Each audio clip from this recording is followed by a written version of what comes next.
Welcome to Forward Farm. The site, which presents itself as an avant-garde agriculture centre, is run by Bayer, the pesticides giant. At just half an hour's drive from Brussels, it's ideally located for lobbying. Chemicals, it's very difficult to understand. Almost every month, products disappearing from the market. We start with a detailed presentation of the benefits of agrochemical products. They are really useful to come to a sustainable crop production. What we have seen, in fact, in the last 50 years, we were able, with new technologies, to produce the same amount of food on 68% less land. Yet over the past 20 years, the European Union has banned the use of hundreds of pesticides on its soil. Producers keep having to seek alternatives. Here, for example, they're wondering how to replace CIPC, a chemical that used to be used to stop potatoes from sprouting.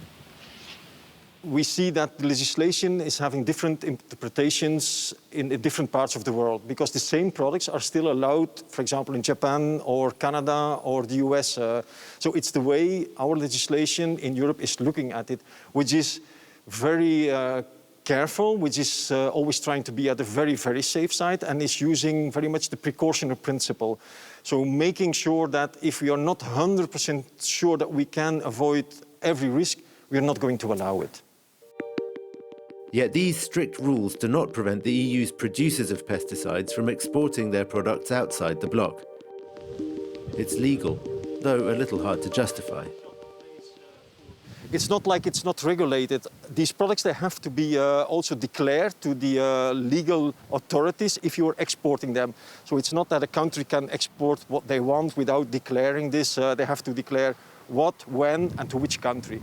So it's a fully transparent process to do this. But it's not easy to explain. The transparency of the process is regulated from Helsinki in Finland by the European Chemicals Agency. Here, exports of products that are banned in the EU are assessed and authorised by a team led by Rémi Lefebvre. The purpose is to provide information about this or that substance or mixture, its properties, and then also the rules governing this substance in Europe. In short, they produce a document informing the destination country of why the product is banned in the EU. And then the product is shipped off to the US, Brazil, Ukraine, Morocco, and elsewhere. According to a recent study, 80,000 tons of banned pesticides were exported from the EU in 2018.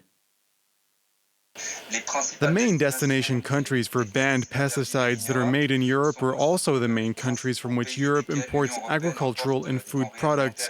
So this means that these pesticides come back into the EU in the form of residues in these foodstuffs that European consumers then find on their plates.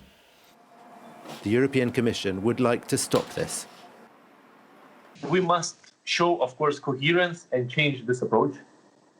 I think it is absolutely not right, and we can no longer justify putting the health and environment of others outside the EU at risk with products that we do not want to use in the European Union. But it is up to the member states to act on the Commission's recommendations. For the moment, France is the only EU member planning to ban exports of these pesticides by 2022. And anyway, pesticides lobbyists in Brussels insist such bans would not stop the trade in these products. If we ban the production and export of these products in Europe tomorrow, they would just be produced elsewhere. A European ban on exports of these products would not stop their production, simply because there are other countries in the world where these products are authorized.